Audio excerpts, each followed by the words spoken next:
Ashley Woodfolk is an award-winning author of books for kids and teens. She always wanted to write, but it wasn't until she'd worked in the publishing business for several years that she sold her first novel.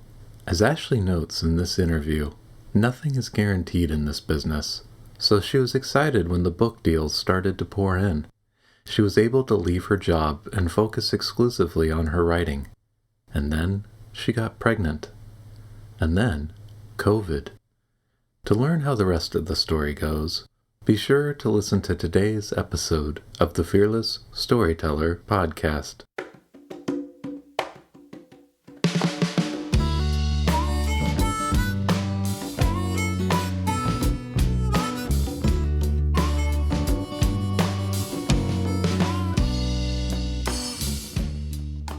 Hello, and welcome to the Fearless Storyteller podcast. I'm your host, Ethan Freckleton. Have you ever noticed how fear stops us from creating and sharing our best work? Join the Fearless Storyteller as we explore the heart and soul of writing stories, songs, and scripts that sell with the people who write them. Each guest has their own unique hero's journey and insights into the intersections between limiting beliefs and success. Cool. Well, Ashley, what would... I don't know. Blooper. All right. Ashley Wood. Okay, well, I'm just going to keep like on a loop. Ashley Wood. Okay, here we go. Ashley Woodfolk, welcome to the Fearless Storyteller podcast. Thank you for having me. I'm excited to be here. Yeah, I'm excited to have you. And for people who may not know who you are, what would you like to share about yourself? So my name's Ashley. I worked in book publishing for about a decade, while I was trying to write my own novels and get published. And about halfway through, my publishing career, I was able to find an agent and got my debut YA novel published. And that was in 2018. And then I have had a few more books published since then. And I have a few more to come. So my debut novel is called The Beauty That Remains. It is about grief and music. My second novel is called When You Were Everything, and that is about female friendship and specifically about friendship breakups. Mm-hmm. And then I have a series that I wrote specifically for what people like to call reluctant readers. So, kids just that have a hard time finishing maybe like a thick novel. So these are super short. And that series is called Fly Girls. And it follows a group of 4 friends, and each book in the series follows a different girl in the friend group. They all go to a arts school in Harlem. And so they're all artists, but like different kinds of artists.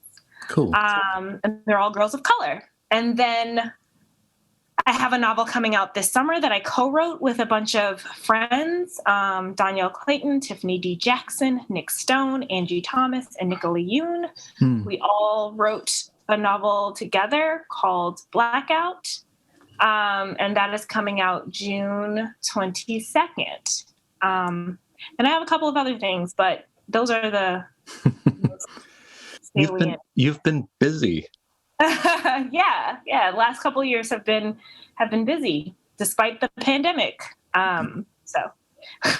Well, and you mentioned your debut novel was in 2018, but you've already got half a dozen novels out, books out. Yeah.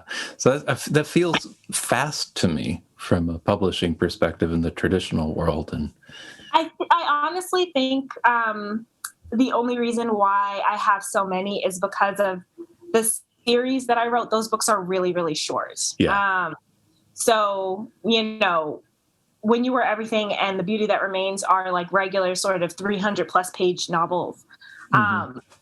But the Fly Girl series those books are all less than 120 pages, I think. So those are much, much shorter. So probably all of them together is the length of one of my normal, the length of one of my normal books. So yeah, if you think about it that way, I only have 3 books. I've only written 3 books. Well, I'm not taking anything away from the accomplishment of getting a book published. So you mentioned that you worked in publishing for a decade, and I don't know if that's past tense now. It is past tense now. So what were you doing? Like, what was that journey like? Yeah. So when I was in school, I felt like I wanted to be a writer, but I was a little too chicken to say that out loud / like take that leap like straight out of college. Because, writing is, you never know what's going to happen. It's very inconsistent. Even once you have a book published, you don't know if you're going to get another one published. So I was a little afraid to just say that I wanted to do that right out of college and to pursue that right out of college. So I didn't. But I knew that I wanted to be as close to books and stories as possible. So I read this book called I'm an English major, Now What? And is that like a 400 level practicum class? No, it goes with it. I'm joking, but it would be hilarious if it was like, because it was very much a situation where I was getting close to graduating, and I had a couple of teaching internships, but I wasn't sure if I wanted to be a teacher. I had done, obviously, I had been writing for a long time. And so I knew I wanted to write, but I didn't really know how to do, I had majored in journalism, and I didn't really know how to get a journalism job. And I also graduated during the recession. So there were jobs. So yeah, it was like a tough time, and I didn't really know what I wanted to do. And so I started working at actually a Montessori preschool when I first graduated. And I read this book while I was working there. And I learned about these publishing programs. Sorry, there's like a helicopter. I hear it's fine. No over my apartment right now. There was a section in the book that mentioned these publishing programs in New York. Columbia has one. New York University has one, NYU, and then there's another one, I think, like in Denver or something.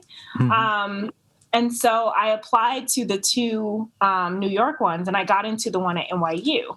And what those programs are they're just like summer intensives, and you graduate with like a certificate in publishing. And It's a way to sort of learn about publishing very quickly. And then they have a job fair at the end where, it's hopeful that you will find a job. It's really just something to like pad your resume with if you want to work in publishing. That's kind of cool. Yeah, that seems helpful. Yeah, so I did that program, and then it was still like a year or so before I found an actual job in publishing. But I was in marketing the entire time. I started at Random House on the adult side, working in marketing. So with a lot of the romance and science fiction novels. So if you're familiar with the imprints at all, like Del Rey Spectra does like science fiction, fantasy, and then Ballantine, Bantam Dell, which I don't even know if these are still there anymore, but they did a lot of like romance. So I was kind of working with like genre fiction and stuff. And then we also had like the Random House imprint, which did a lot of like cookbooks and like sort of biographies and like self-help stuff. Celebrity things. So you did some nonfiction stuff too? Yeah, some nonfiction stuff too. So it was interesting because in my first job, I sort of got a lot of exposure to a lot of different types of books.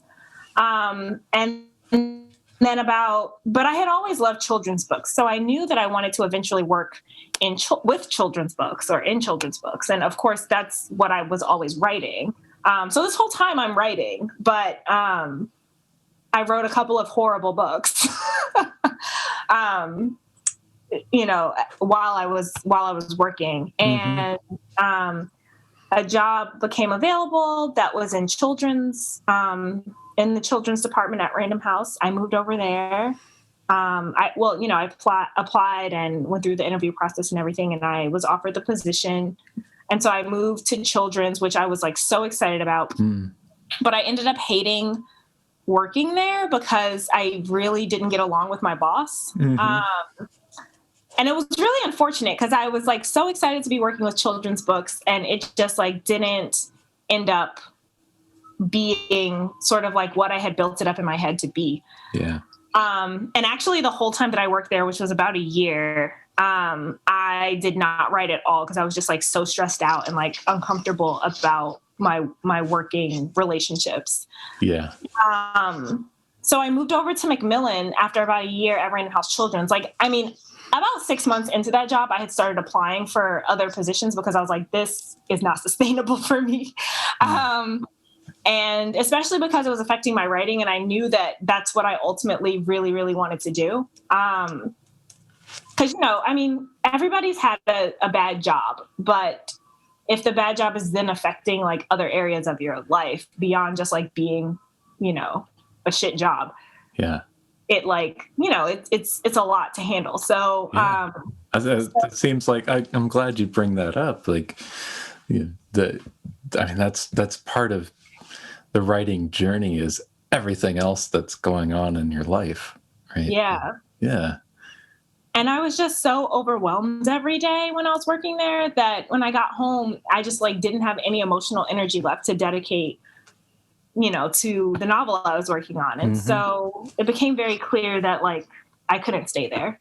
And so I found another job working at Macmillan, which was like the job that I had always dreamt of it being. Like I had a really great relationship with everyone that I worked with. The team was super creative and the books were awesome. And so I was in that job for 5 more years. And honestly, the only reason I was actually like devastated when I decided to leave that job. And the only reason why I left is because I had a baby and I had like, I think like 2 or 3 books under contract. And I was on maternity leave. And I was just thinking about like trying to balance the baby, the full-time job, and then, all these books that I had under contract already. Like, it wasn't even like I could rearrange my writing schedule so that I was writing less. It was like I literally had books that had due dates that I had already been paid in advance for that I had to turn in. And, in retrospect, if I had known that I was going to be lucky enough to get pregnant as quickly as I did, I would not have sort of front loaded all of those contracts. I would have signed one of them, Yeah. But I was thinking, we want to have a baby, so I should like sign up for as many books as possible. And then by the time I get pregnant and have the baby, like, I'll have like all of this stuff happening. But then I got pregnant immediately and I barely had time. Like, I didn't have any time to like do anything. So me and my husband talked about it a lot and decided that was probably the best choice for us, given, our situation. And in retrospect, I quit my job in October of 2019. And if I hadn't, I would have quit as soon as the pandemic started, because there's no way I could have had my kid at home with me all day writing books and, on Zoom meetings all day. Like, that would have been literally impossible. So ultimately it all came together and it worked out. But I was really, really sad to leave that job. I still, talk to a lot of the people who I worked with. And I miss it, honestly. But I get to sort of stretch my marketing muscles in other ways, like with my own books. And, sometimes my, other friends who are writers will ask me to like take a look at their marketing plan or give them thoughts about like things that they could do to promote their book. And so I still kind of get to dip my toes in every now and then, which is nice. And yeah. I guess there's like, there's the doing the job and the craft and the skills and that process. And then there's the people and the relationships, right? Right. And like, I guess how do you replace that if you need that in your work environment when you're writing now and you're a parent? Right. Yeah, I was really massively depressed when I first quit my job because I didn't have a replacement for it. And I am, I wouldn't say I'm 100% an extrovert, but I'm much more extroverted than introverted. Mm-hmm. And so to go from, speaking to people all day, being in meetings, sort of having this other outlet for like a different part of like my creative brain. It's Mm-hmm. like a different muscle, I guess.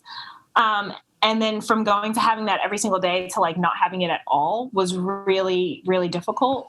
And also, at the time when I first quit, I was spending all day with, a 6-month-old baby. Yeah. And like, you're not like, my kid's a toddler now and it's totally different. Like we can communicate, like he's talking.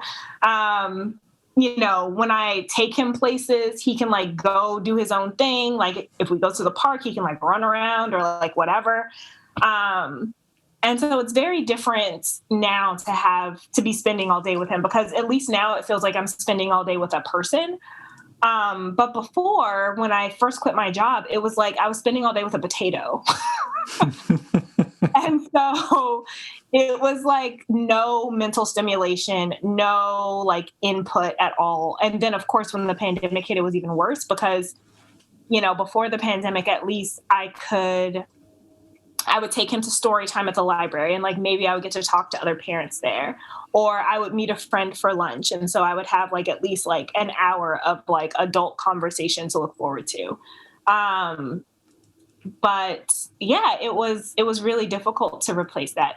Eventually, like so that I quit my job in October, maybe like November, December, I put him in daycare. And so I had, part-time daycare. And so I had some hours that I got back and I had a co-working space and I would meet friends to write, meet other writers in the city who had like similarly flexible schedules.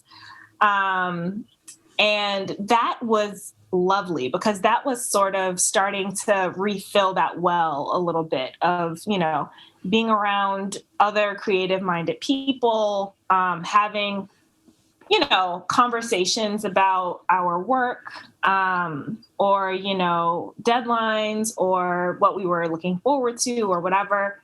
And so it was sort of filling that social, hole that had been created from leaving my job. Yeah.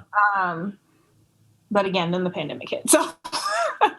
So as soon as I started sort of getting a little bit of that back and finding a balance between, having a kid and writing and still wanting to interact with other people, as soon as I started to sort of find that balance, I lost it again. And obviously everybody lost tons of things. Yes.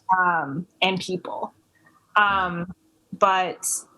But yeah, so that was really traumatic. That was a really, sort of slingshot back to where I had just escaped from, I guess. Yeah. No, I get it. It's like something we don't really talk about, right? Like in that, a lot of people romanticize the idea of becoming a full-time author, but yeah. That does sound like something to maybe plan for in advance if you are thinking about doing, if somebody's listening to this, thinking about doing what you did, making that leap, these are things you might want to think about. Yeah, it was surprisingly devastating. And my husband would joke at the beginning until like one time he said it and I like started crying. He would joke, he'd be like, "Oh yeah, it must be hard living your dream." And like, I got super, like he would say it and like the first couple times he said it, it was like, "Oh, ha ha ha," like whatever. But then like, it was honestly like, I was like really, really devastated by, and I think obviously it's different if you haven't just brought a kid into your family, because I think especially as a mother, having a baby really fucks up your sense of identity. Yeah. For a very long time.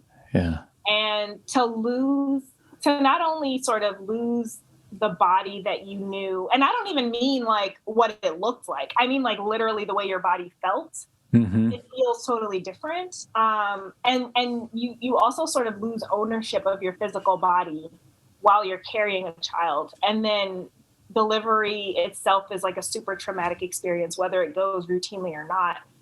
And then if you breastfeed, you still like your body is not your own for so long. So you lose your body.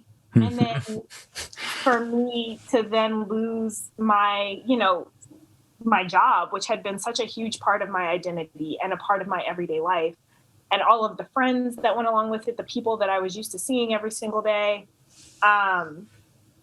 It was very shocking. In a way that I did not expect. And so there was a while after I had probably a year.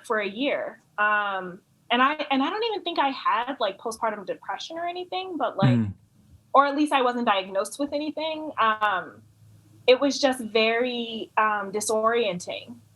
And I had to sort of find my way back to my own definition of who I was and who I still was, I guess, and who I was before, and what had changed. Because it's very easy to get swallowed by motherhood, yes, and parenthood in general. But I think especially if you're especially if you physically gave birth, and especially if you are the primary caregiver. Yeah. Which I was for a while. Yeah. So yeah, I think it is something that other writers should really think about, making sure that they have things in place, even if it's just like every Tuesday you have a writing date with a friend. Like even something as simple as that will help you orient yourself in space, and like coming up with your own schedule. Like all those things are important to think about before you leave a full-time job, because jobs really have a way of structuring our day in a way that we don't realize until it's gone. And then you're like, oh wait, what am I supposed to do all day? Because you're probably not writing all day. Yeah, I think that it's really difficult to. I mean, there are some people who are just machines and they can like totally do that. I am not that kind of person. And so when I first left my job, I had to it took a while for me to figure out like, how am I going to structure my day? Yeah. And I mean, once my kid was in daycare, that was a lot easier, because it was like, okay, I have these 5 hours while he is not physically with me, and I have to work. Yeah. Yeah. And maybe meet some other needs. Yeah. And like maybe eat. But yeah, and that was basically that. Like when he was in daycare, Monday, Wednesday, Friday, Monday and Wednesday, I would go to my co-working space. I would just stay there the whole time that he was in daycare. So like 8 to 3 or 9 to 4, whatever it was. And then on Fridays, I tried to do something fun. Like I tried to set up a writing date with someone, or meet somebody for lunch or whatever. And that was sort of what my schedule was. And on Tuesdays and Thursdays, it was just like me and him, doing whatever we did. But yeah, I think that is something that's a good point, that like, especially if you're an extrovert and you're planning to leave your day job, think about what other human interaction you can sort of fit into your schedule. Yeah. Maybe outside of social media. Outside of social media, for sure. All right. Technical intervention has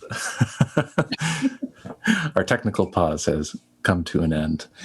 Okay. So you're talking about this journey of being a writer, an aspiring writer who was writing, who goes into this journey of working a full-time job and really pursuing hard this idea of being a writer of children's books. And then you start to succeed at that and succeed at having a kid. You leave your job, right? Yeah.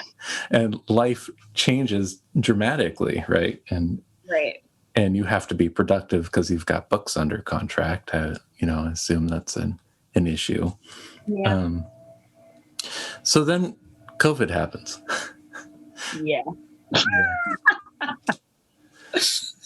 So how has that been? It's been hellish. It was, I mean, it's interesting to talk about it now because, like, I saw someone on Twitter put, like, we see a light at the end of the tunnel and we're praying it's not a train. Yeah. And, like, that is literally how I feel. But because I do see that light at the end of the tunnel, we're vaccinated. Me and my husband are. Children, Yep. kids as young as my kid. I have a kid, I know. Yeah. Yeah. Yeah. And so just like I signed him up for summer camp. So he's going to be out of my apartment for the first time in 16 months during the day. And so it's going to be weird, but I think good weird. But yeah, when the pandemic hit, my kid wasn't even a year old yet. And so I want to say he was 9 months old in March. And, you have a kid, you know what a 9-month-old is like. Yeah. It's full contact. But for any listeners who don't have children, a 9-month-old is literally just like a tiny drunk person. Like, they can't walk well, but they try to constantly. Yep. They're pulling up on everything, even things with wheels or, things that are not stable at all, like a robe hanging on a hook. They are putting literally anything they find into their mouths. They're like a drunk person who also, like, wants to, like, not be alive anymore. So, like, they're you basically have to just constantly stop them from, like, doing things that hurt themselves. And so it was just like that 24. Also, they, like, cry all the time. They, like, don't want to eat their food, but you have to, like, try to feed them. They don't want to sleep, but they need to sleep. Yep.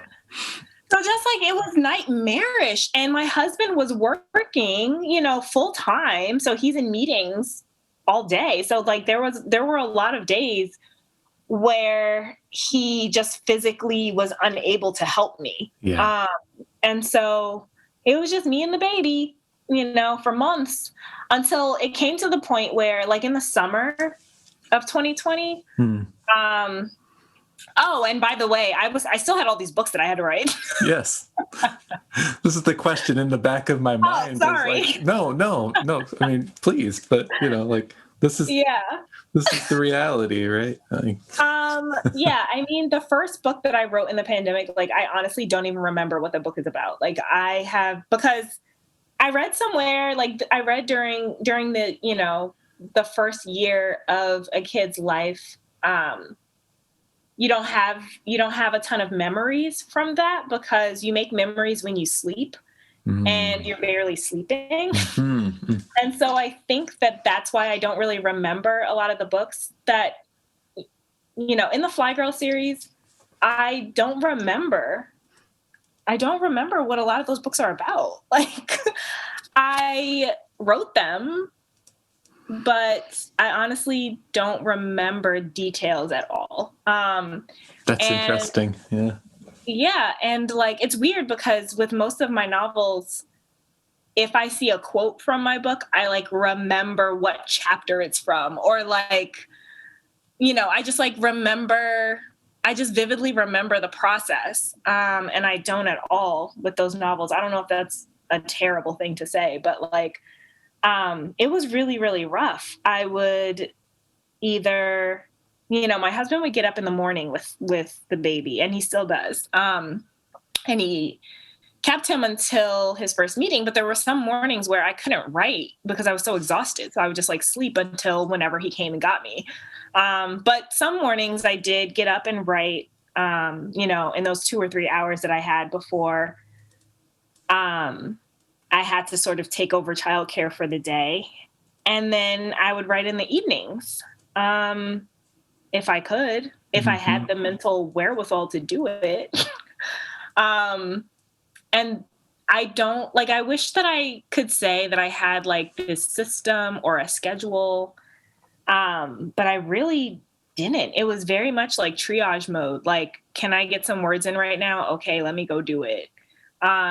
Or it's like my deadline's coming like next week, so let me just power through the next 10 days and write all the words. Do you think that was a little bit easier because you've already been through the process of writing books a few times? I think that I would love to say yes, but I don't think that's true. Because I feel like every book that I've written has been a completely different animal. And I rarely am able to take any lessons from the last book forward with me to the next book. Yeah. And that might just be me. There's some people I know who like are very methodical and like who plot everything out, who outline everything, who plan ahead and like have a very specific process. But I haven't so far been able to do that. And I don't know if that is a personal failing of mine or if my process is just to have no process. Like, my first novel, first novels are always different, right? Because you don't really know what you're doing and you're just, it wasn't the first book I had ever written, but it was the first book that I had published. Yeah, you went through a process with maybe an agent and editor and that kind of. Right. Yeah. Exactly. But I think the thing that's very freeing about your first book is you draft the whole thing without any pressure or without anybody else's expectations because you don't even know if it's going to be a thing. And so that's what it was like writing my first novel. It was very freeing. I had I put a little pressure on myself, but there wasn't, until it sold. And then of course I had revision deadlines and stuff, but the drafting process was really just kind of, it was what it was. I think I wrote the novel in 8 months, or over the course of 8 months. And it wasn't the kind of thing where I wrote every single day. It was just kind of a free-flowing kind of thing. When You Were Everything, my second novel, was a nightmare. That was supposed to come out the following year in 2019, but I kept missing my deadlines because it was so hard. It was a really hard novel to write, and I was also pregnant, so I was like, during the revision process, I was pregnant, so I was like exhausted all the time. And so writing that was just like really, really, really hard. I think emotionally it was really difficult because of the subject matter. Because I've personally had a lot of friendship breakups, and it was an emotional journey for me to write the novel. But also, being pregnant and being literally physically exhausted made it harder as well. So writing that was totally different from writing my first novel. And it was also the first time I had drafting deadlines, which I've recently realized are just like not my thing. So if I can afford it going forward, I'm just like not going to sell a book unless the first draft is written. Well, talk just for people, because I'm guessing that a lot of people think it's always you have to have a book written and then you sell it. Oh, okay. Yes. And maybe just like talk about that a little bit, like how that has worked for you at least.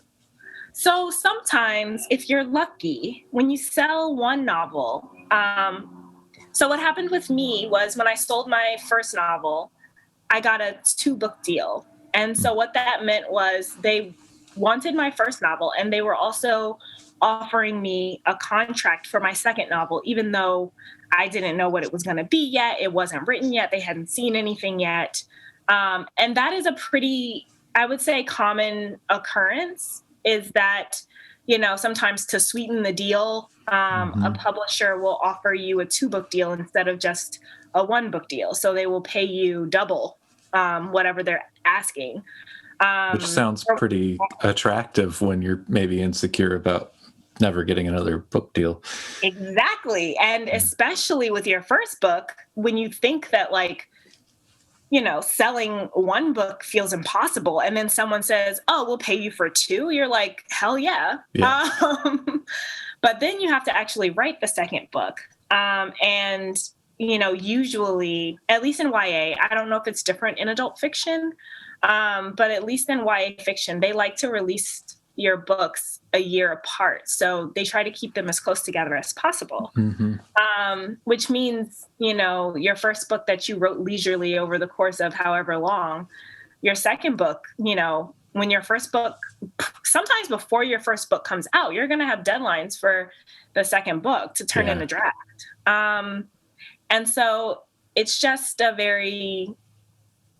some people really thrive with deadlines. But for me, it's a very stifling and, like, stressful process. And so I recently decided, and I, like, talked to my agent about it, that, like, I am going to write any book going forward. I don't want any more 2-book deals. If I can afford to say no to one, right? Of course, that's with always the caveat. And I just want to sell the book that I've written. I want to go on submission with a finished draft. But sometimes after you have a book or 2 published, sort of like the more books that you have published, the more likely it's possible for this to happen. You can sell a book on proposal.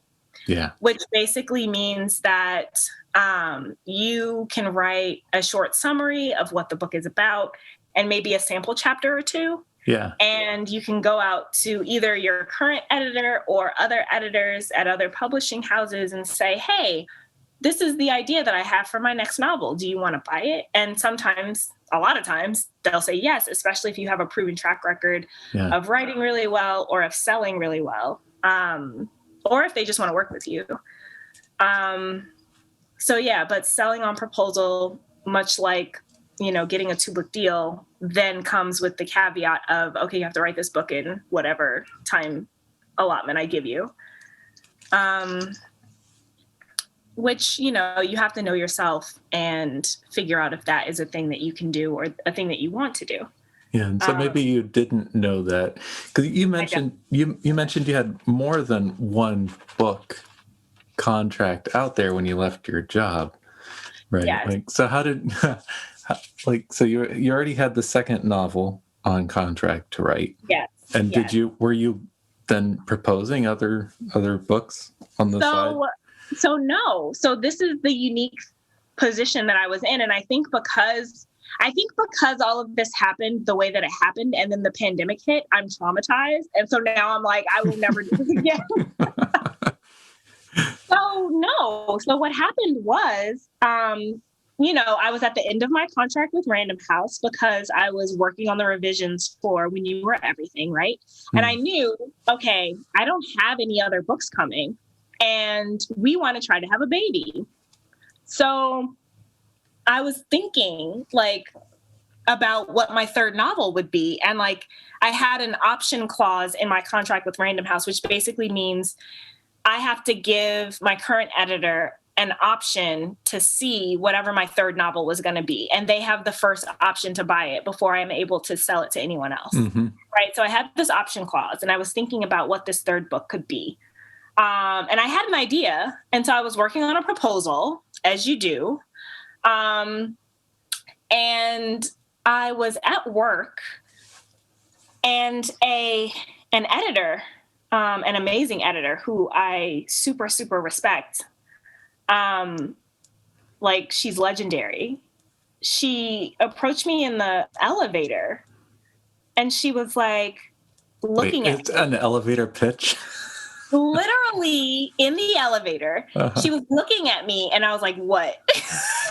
And like we had a comfortable relationship because I'm in meetings with her and all that kind of stuff. But she's honestly kind of intimidating and like she's a really big deal. And so I was like, oh my God, why? Like, did I do something wrong? Like, what? Like, did I mess something up for one of her books? Like, what is happening? And she said, I read your book. And I was like, okay. She was like, you're a good writer. And I was like, thank you. And she was like, do you ever write nonfiction? And I said, I haven't, but I'm not opposed to it. And she was like, okay, come to my office. Like, I have something that I want to talk to you about. And so she offered the opportunity to write something about the Obamas to me. And I mean, this story could be an entire podcast by itself, but the long and short of it is she offered me the opportunity to write a biography of the Obamas. I had never written a biography before. The pandemic hit. I was terrible at it. We shifted the focus of the book, and now it's going to be personal essays related to quotes by Michelle Obama. Okay. And so that is that was one of the books that I had under contract, right? So that was pitched to me. The other thing that happened shortly after that or right before it, I can't remember the timing exactly because it's been a couple of years and I was pregnant, and pregnancy brain, you forget everything. But an editor at Penguin Workshop said that I think that your writing would lend itself really well to writing for reluctant readers. Have you ever thought about writing for reluctant readers? And I said, I don't really know what that means. Can you tell me a little bit more about it? And so she sent me a couple of sample books that, sort of illustrated what she was talking about. And I was like, oh, like, this is cool. And she said, yeah, like, we would love to work with you. The only stipulations we have about, you writing something like this with us is that the characters be characters of color and that the story be set in an urban setting. And I was like, oh, that's cool. And she was like, yeah, so just, like, put together a little proposal of like what you think you would want to do and like send it to us and like, let's see if we can work together. That's funny. So it's almost like because you had some success, almost too much came at you at once, and because it was a new experience, you're ready to say yes. Right. And I was I had always told myself that like I should be super open to doing different things because I was so young to writing, right? Mm-hmm. And obviously, and because nothing is guaranteed in this industry, nothing is guaranteed. Yeah. And so I was just like, why would I say no to an opportunity to work with this amazing editor? Why would I say no to an opportunity to sort of like stretch my plot muscle? Because it's not, with a shorter book, you have to have a tighter plot. And plot was always something that I struggled with because I was such a character-driven writer. And so I was like, the only thing that can come out of this is I will learn new skills, right? I had never written nonfiction before. And, it would give me an opportunity to work with this amazing editor. And I had never written something short before other than like the occasional short story. And so I was like, this is an opportunity to like really become a better writer. That's how it felt to me. And I was thinking like, if we're going to have a baby, I might as well like try to write as much as possible before that happens. That seems totally reasonable. Right. Like, and these major life-changing events are happening in the midst of it. And so those were so I had the option possibility, I had the Obama book, and then I had the Fly Girls series. And I signed all those contracts, and then I think like 6 weeks later, I found out I was pregnant, or like I got pregnant. And I was like, oh shit. Yeah. Well, okay, and then there's this whole other book though down the pipeline. So how did that come about? The co-write. Oh, that was like a mid-pandemic thing that happened. So yeah, we were in the middle of the pandemic. Everybody's depressed and sad. And Danielle was actually watching a lot of movies with her 15-year-old niece. Mm-hmm. And her niece was complaining about how Black girls were never the stars of, these teen movies or these love stories. Right. And so I think it was around the holidays, and that there was a movie on Netflix called Let It Snow. Okay. That was also based on a YA novel that came out, I don't even know, like when I was in high school. It's really old. And they had brought it back as like a movie on Netflix or whatever. And it was a bunch of interconnected sort of stories. And so Danielle got the idea that she wanted to do one with Black kids. Mm. And so she, and she wanted to make it all love stories, because Let It Snow is not really necessarily love stories. It's more just like, it's Christmas, like things are happening. I think there's like a blizzard or something. I can't even remember the plot of this movie. But it was during that period of time. Yes. Yeah, there's like a bunch of kids or whatever, and they all know each other. And so Danielle was like, we should do something similar, but like we should do it with Black kids in the city. And so we started talking about it. The idea of a blackout came up. And that was we have a group chat with 4 out of the 6 of the authors. And then we sort of were talking about who else we could bring in to sort of complete the story. Mm. And that's how we ended up with the 6 of us. And yeah, we kind of chatted briefly about, what the different stories would be about. And then it just organically really came together really well. That's cool. So did you like just write your story and that was it? Or was there like some interplay afterwards in terms of like bringing it all together? So, sort of going back to like, not selling something on proposal. Danielle was very adamant about us writing the whole thing before we went on proposal. And like, I think we could have, before we went on submission. And I think honestly, with all of the sort of star power in the author list, I think that we definitely could have sold this book on proposal. Mm-hmm. But I think it made it even stronger to have the book entirely written. And, it of course wasn't perfect. It still needed a lot of editorial work, but the bones were there, the structure was there, and it was very easy to see like what we were going for. And I think that really strengthened the pitch, and the people who were interested in it were very excited because they could really see what it could be. And so we all individually wrote our stories. And then we came together and sort of talked about how to fit them together. And we ended up breaking up Tiffany's story into sort of like acts. So you see her characters in between each of interesting. Yeah. And it sort of like ties the whole thing together. And then of course, during the editorial process, once it was sold, we like went in and like added more connective tissue. So like you see more characters in the background of other stories that are, the stars of their own stories when you get to their part. Cool. And by Tiffany, you mean Tiffany D. Jackson, yes. Who was a previous guest of the show, if you're listening and want to hear. Yeah. Her. Yeah. So yeah, her story is called The Long Walk, and her characters are walking from Harlem to Brooklyn because, everything's down. The subway's down. The traffic lights aren't working, so traffic is terrible. Mm-hmm. And so they decide to walk because, I think her male character needs to get back to Brooklyn because he is DJing a block party there.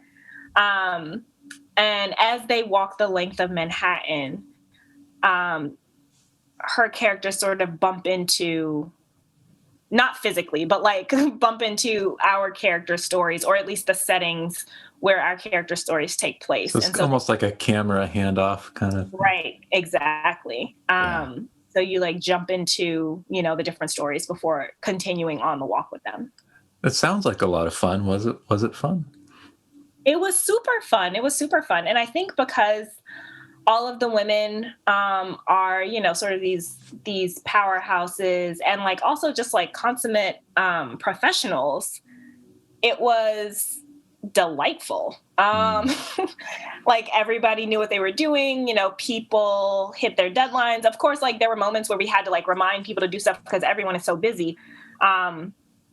But for the most part, like everybody was really excited about it. Everybody had a super positive attitude. And it was a pretty seamless process. And it went really well. And like, we're excited to have this project out in the world. Yeah.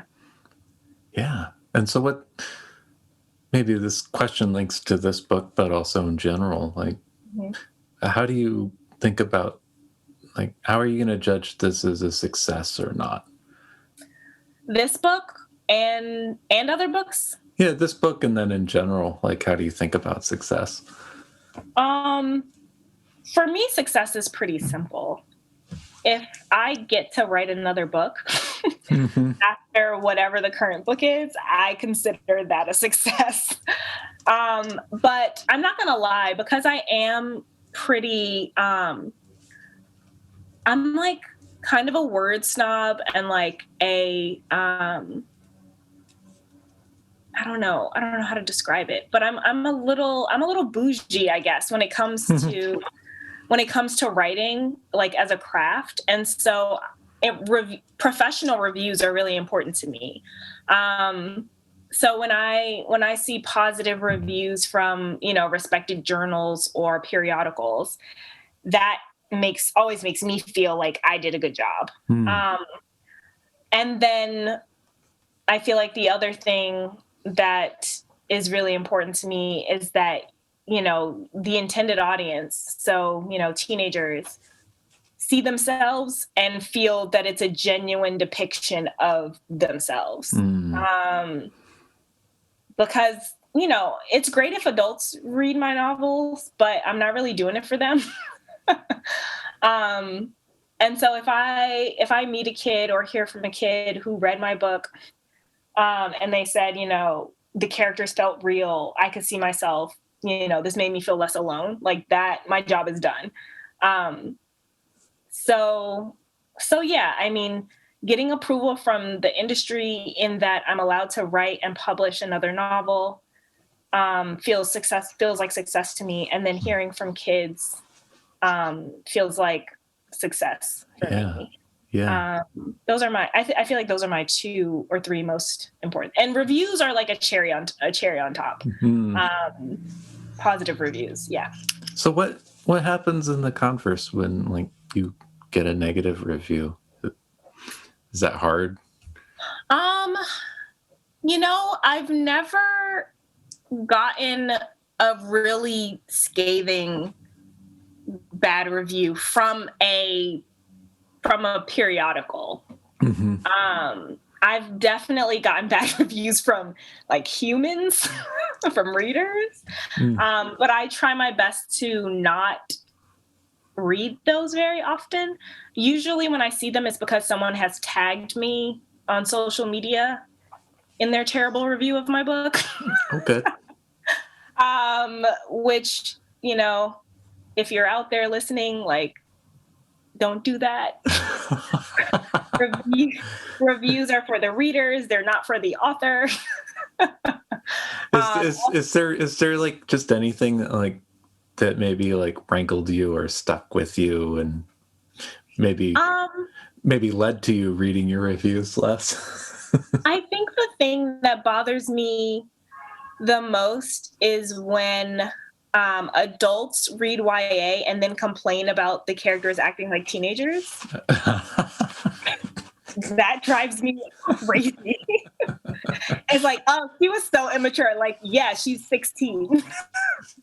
Like, I was immature until I was like 30. Come on. Right. And also, I also don't think that any of my characters do anything that's like outlandishly immature. It's like they are reacting the way I think I would react to being in that situation if I was 16 or 17 years old. So maybe this is just a good question I could have asked at the beginning, but we got off on a good tangent. So Yeah. like why kids books? Why children's books? Oh, that's a really good question. Sorry, let me say one other thing about reviews. Yes.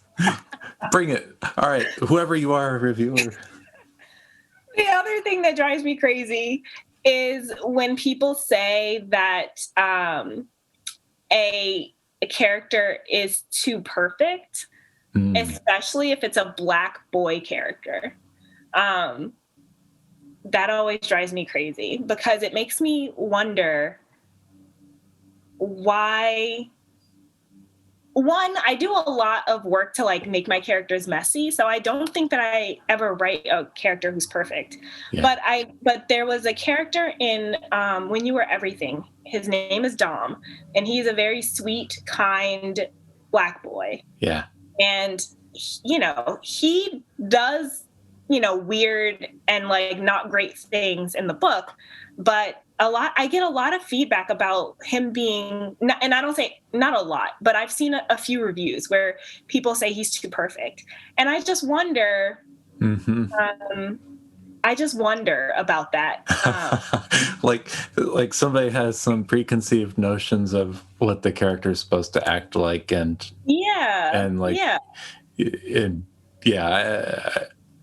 see where you're going. Yeah. So that also bothers me. So to get back to your question about why kids books, the easy answer is I think that most writers are trying to write their way through something. And I think that most writers tend to return to a pain point. Like I saw this quote somewhere, I don't remember where, but it basically said that writers write about the same thing over and over again. And I think my thing that I write about over and over again is loss in different forms. My first book is about people who have died. My second book is about losing a friend. In the Fly Girl series, there are people who have died. There is, sort of losing your identity. So like questioning who you are. There's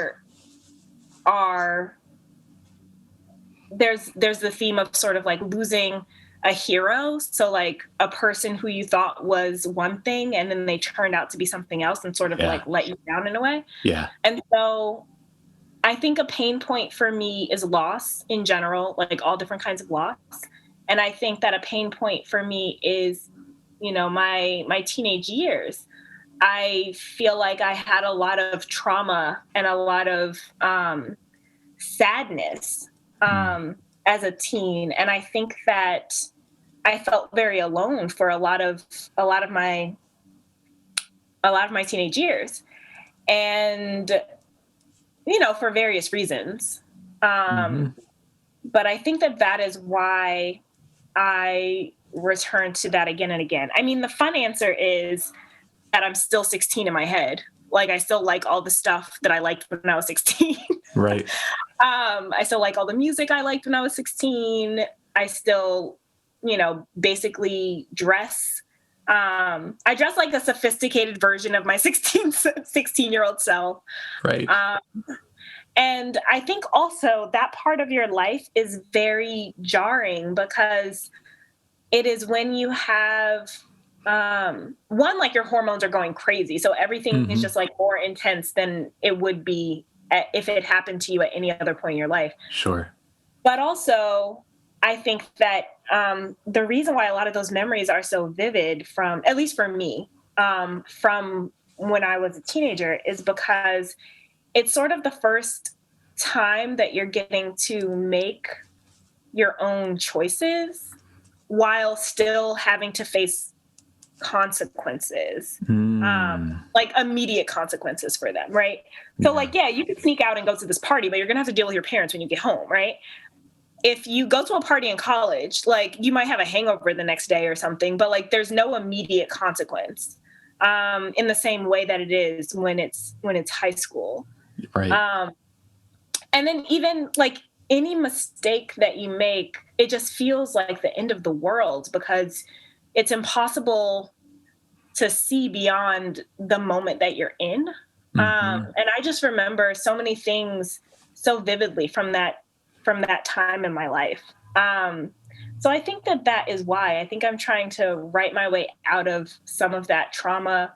I think I'm trying to make sure that any teenager who is going through some of the shit that I went through when I was a teenager, they have a book that they can look at and be like, oh, wait, it gets better. Like, this is not the end of my life. You know, I lost my best friend, but I can make a new friend. Like, I will have other friends eventually. You know, this person died and I will never have another one of them. But, you know, I can still make music, or I don't know. I can still, it feels like the stakes are higher. Yeah. When you haven't really been through things before. Everything's novel and and you fail for the first time. Jeez. Yeah. And I mean, I think about my toddler sometimes. He is just amazed by literally everything. Like right now he is very into like large vehicles, right? So like construction sites. It's like he is watching a fireworks display for the first time every time he sees construction happening. Yeah. And like being a teenager is kind of like that, right? But because there's so many things that you're doing and you're seeing for the very first time and they're amazing. And then also like any kind of pain that you're feeling it for the first time. So you're like, will I ever feel normal again? Like it can be so devastating to lose anything or anyone. And so I think, it's like that sense of wonder coupled with the inability to see sort of beyond your current circumstance. Well, and you mentioned feeling alone, right? And, you know, I think that happens when your identity is in flux, and you know, I guess it's a ripe time for stories. Whether or not we choose to explore those again after we grow up. Right. I don't know that I want to explore my teenage years in stories. I mean, I understand. Somebody tweeted, when was it? It was like a couple days ago. I saw a tweet and it was like the Cullens, like the vampires from Twilight, for anybody. Twilight. The Cullens had infinite wealth and time and they decided to go back to high school. What psychos, or something like that. And I was like, awkwardly smiles in YA writer. Well, you know, they've had 1,000 years to stew on the trauma from their own teenage years. Like, how many times do you get to go back and fix it? Right. Exactly. Yeah. So I think that that's what I'm trying to do. I'm trying to fix it. Like, or I'm trying to help other kids know that they can fix it. It's fixable. It's fixable. Yeah. And that includes your manuscripts and your stories. I'm guessing they're not perfect when they come out either. Oh, absolutely not. They're trash, especially first drafts. But I will say, I think I write a lot cleaner when I don't have a deadline.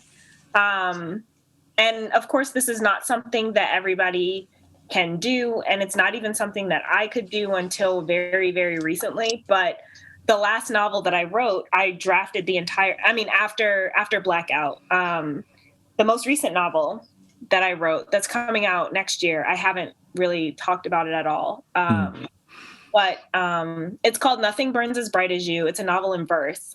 And I wrote that during the pandemic, you know, while I didn't have a deadline because nobody knew. It was like a secret book that I was just kind of writing on my own, because being in the pandemic brought up a lot of emotional turmoil for me, because basically all I was doing was like hanging out with my baby all day, thinking about things and like going to therapy, like, you know, video therapy. That was basically my life. And so when all you're doing is like talking to your therapist and like thinking, a lot of things come up. And so I wrote this whole novel in verse that nobody knew that I was writing except for like 2 friends.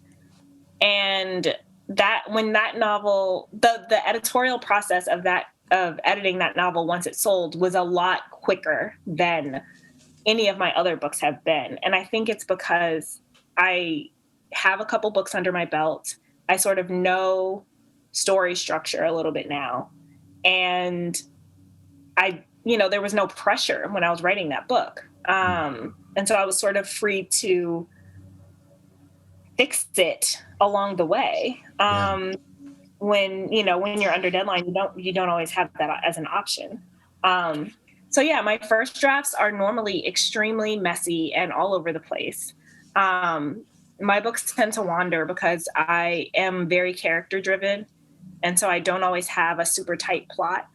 And so I really, really love the revision process. And I am the kind of person that will completely gut my novel or like rewrite half of it from scratch. I did that with When You Were Everything.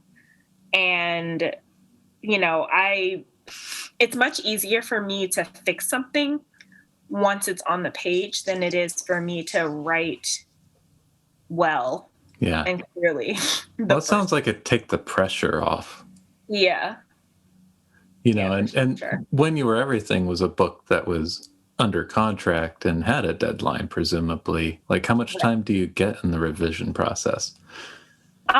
So it really depends on the book. There's some books, and it depends on your editor and your schedule, right? If you're on like the 1 year, sort of, I don't even know what you call it, the 1 year schedule, book a year schedule, you usually have about 3 months to write the book, to draft the book.